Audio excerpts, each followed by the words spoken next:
Today we have some good stories. We are going to be talking about cheaters being caught. Stay tuned. Can't miss it. Welcome to the Kiss the Frog Show. All right, it's going to be a good one, This is an Chirac. interesting one, and I know everyone has stories about cheaters. A bunch of cheaters. We're going to expose them. No, we're not going to expose them. So my name is Ed. This is Chirac. Chirac. And we are Kiss the Frogs. Yeah. And what do you want to tell them? What's this for? Yes, so this is for entertainment purposes only. Helpful entertainment purposes. Yes, helpful entertainment purposes. Thank you. Yes, so we're going to be talking about cheaters, and we all got our own stories. And don't forget, pictures in the comment as well, because we can read that as well. Yep. So we're going to get right into it. We're going to read you two stories today. And the first one is called The Locked Phone Mystery. So I will start with the read right now. Jessica never thought of herself as a suspicious type. She prided herself on being chill. The sure go out with your friends kind of girlfriend. She never snooped, never dug around, never stalked exes. But dating Mark slowly transformed her into what she jokingly called FBI light. Not by choice, by necessity. Things began normally. Mark was charming. He held the doors, made grilled cheese sandwiches at 2 a.m., quoted movies like an encyclopedia, and he had that smell like the expensive cologne, but you can't identify the brand type of aura. At first, the relationship was golden. They had inside jokes, spontaneous road trips, and a shared obsession with weird true crime documentaries. But then came the phone behavior. Within the first month, Jessica noticed that every time his phone buzzed, Mark snatched it like it was about to be, self-destruct. He tilted the screen away like a secret agent with government files. If she even walked near him, he'd casually slide it under the pillow like a pancake raccoon hiding stolen snacks. One time, it buzzed during a cuddling session. He actually rolled off the couch, ninja, tucked, and answered it in the hallway, whispering like a CIA agent, Informant. Yeah, informant, So he's trying to do this ninja tucking thing. It got weirder, though. He set his phone to auto lock every 3 seconds. He had a Face ID, fingerprint ID, and a numeric passcode that looked like the cheat code to unlock infinite ammo in an arcade game. Even Siri sounded stressed. Still, Jessica tried to be cool. Relationship needed trust, right? Fast forward to movie night. They were on the sofa watching, a show that was aggressively predictable. Like the kind of script you could guess the ending to after glancing at just the poster. Mark got up to grab nachos. Then it happened. Buzz. The screen lit up. Not the lock screen this time. Miracle of miracles. A preview text appeared. Last night was so good, little kissy face. You free again tonight? Ashley. And in brackets, Jim. Jessica's face didn't move, but her sole eyebrows didn't just raise. They migrated off her forehead. She stared at the message like it was, auditioning to ruin her night. And it nailed the role. She didn't touch the phone. She didn't grasp. She memorized because she was smart. Because she watched enough murder documentaries to know not to lose evidence. Oh, she's smart. Yeah. When Mark came back, she dropped the question casually. So, who's Ashley from the gym? And then a normal man would just say something like, a friend, a trainer.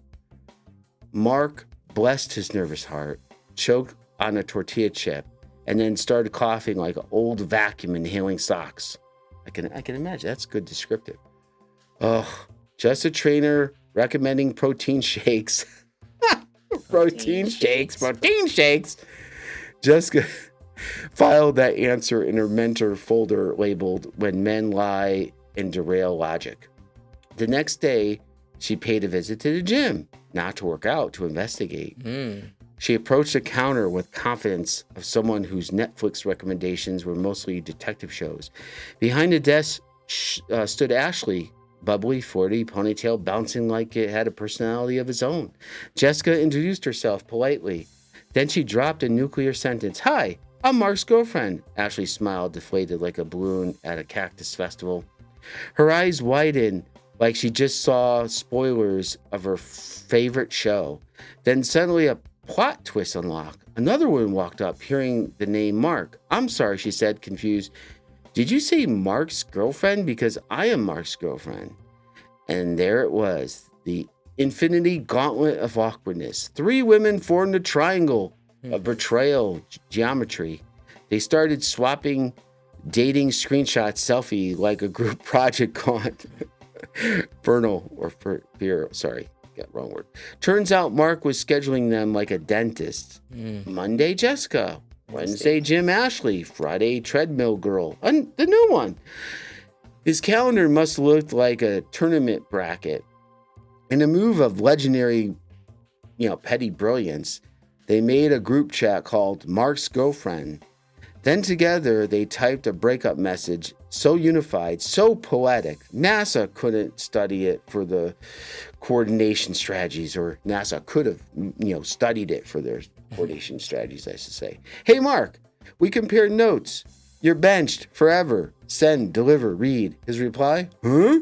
Followed by a lonely, sad little emoji. None responded. They walked away like slow motion action heroes with metaphoric explosions happening behind him. Rumor at the gym says he, transferred to a new branch and now avoids cardio because treadmills gives him PTSD. Jessica? She learned 2 things. Trust your gut. If the phone is more protected than nuclear codes, run. Wow, that was pretty good. So that was good that she decided to run, because they have those ones that will try to negotiate and stay and say, okay, if you stop, we can still give this another try. So her running, I think that was like a kind of a good thing she did. Yeah, I mean, and not for anything, but I guess you go through every potential relationship like this. So I'm cautiously optimistic. Right, exactly. You do. You say, I'm going to be cautious about this. I'm optimistic. But, when you see things like that protectiveness, that level, that's a red flag. And if somebody can't, do that, if you say, hey, who are you talking? And they're like, what? Then it's like you got a problem, right? You got something going on there. Yes. But that's a good lesson learned. And, this is going to sound a little bit like left field, but I just know through a friend. I'm not going to talk who it is, what it was, when it was. But they had a friend who had a female friend, that her boyfriend had a legitimate sexual, what do you call it? What? Yeah, sexual, what do you call it? Habit, or what's it called when you, yeah, like a habit, or I forgot what's called. What? Oh my God, I'm brain fart when I'm recording. What were they doing? No, like couldn't go without sex like so many hours, so many days. Okay. I'm sorry, I'm losing it because I'm on. Nympho. No, but not in. He had a problem. Addiction. Sorry, that was the word. Sorry, I lost. Addiction. So, and had something like that. It's a nympho person. Like every day, would try to be with a different girl. So I'm not saying it's that, but there's some people. But it's disgusting. Be respectful. It's ridiculous. Yeah. All right. So we're gonna get to story number 2 here, and this one is called the Airbnb anniversary disaster. Wow. Are you guys ready for this one? This sounds interesting. Do you have any idea what this is about? I don't even know it. Tom was the kind of boyfriend who tried. Not just remembering birthdays tried. More like handmade scrapbooks with glitter that haunted you for weeks tried. He planned cute dates, listening to your childhood trauma, and generally cared about your feelings. Unfortunately, he was dating Maya. Maya was magnetic. She had one of those laughs that sounded like sunshine, and when she walked into a room, the whole space turns toward her like she was a Wi-Fi router finally coming back online. But beneath the charm was a tiny invisible red flag shaped like a flaming sword. Around the 6-month mark, Maya's schedule started shifting. She was too busy to hang out on weekends. She claimed she needed self-care Saturdays at first. It sounded wholesome. But then came the weird excuses. I can't answer my phone after 9 p.m. because my plants sleep. My plants. Plants, not pants, plants. But that's weird. Either one is weird. I'm at a friend's house whose name I forgot. Huh? My phone died, then revived, then died again, then entered witness protection. Tom ignored the alarms because love makes your brain do weird things, weird tricks. Then came their 1-year anniversary, and Tom wanted to be legendary. He booked a romantic Airbnb cabin in the woods, fireplace, cozy blankets, wine glasses shaped like it belonged in a romantic movie. His plan was adorable. Go early, decorate, surprise her, become boyfriend of the year. He practiced his speech in the car. Maya, this year has been amazing. And then he teared up, then stopped the tears, then got mad at himself for crying at a red light. He arrived at the cabin, arms full of roses, chocolates, and an embarrassing amount of heart-shaped decor. The front door was unlocked, which annoyed him. He mentally drafted a sternly worded Airbnb review about security. He pushed open the door. At first, he heard voices, laughter, 2 people laughing the way couples do when they think the rest of the world is miles away. Then he rounded the corner and froze so hard he should have been classified as modern art. There, on the couch, was Maya, half-dressed, hair messy, wearing his hoodie, the one he'd been looking for 3 weeks. And next to her was a guy who looked like an audition professionally for the role of taller version of you. All 3 of them stared. It was like a triangle of horror. Then, to drag the cringe deeper, the other guy smiled and said, "Oh, hey, are you the host? Can we get extra shampoo?" Tom was so emotionally confused, he almost answered, "Yes. Would you like lavender or tea tree?" Instead, he pointed at Maya, heartbreak squeezing his voice. "I was surprising you for our anniversary." The room atmosphere died so fast it left a crater. Maya stuttered excuses like printer that ran out of ink. "Tom, this is not okay. You're talking this out of context." Taking this out of context, sorry. The dude she'd been cheating with whispered, "Babe, this is awkward. Babe." Tom gently placed the roses on the table like he was laying a soldier to rest. No yelling, no drama, just disappointment. And then comic justice entered the chat. As Tom turned to leave, he accidentally bumped a taller stack of heart-shaped candles on the side table. They toppled like dominoes.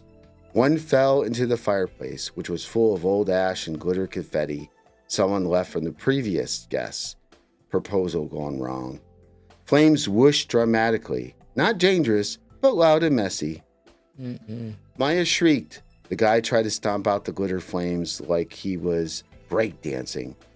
They were both flailing, screaming, creating that look like a rejected scene from a sitcom plot.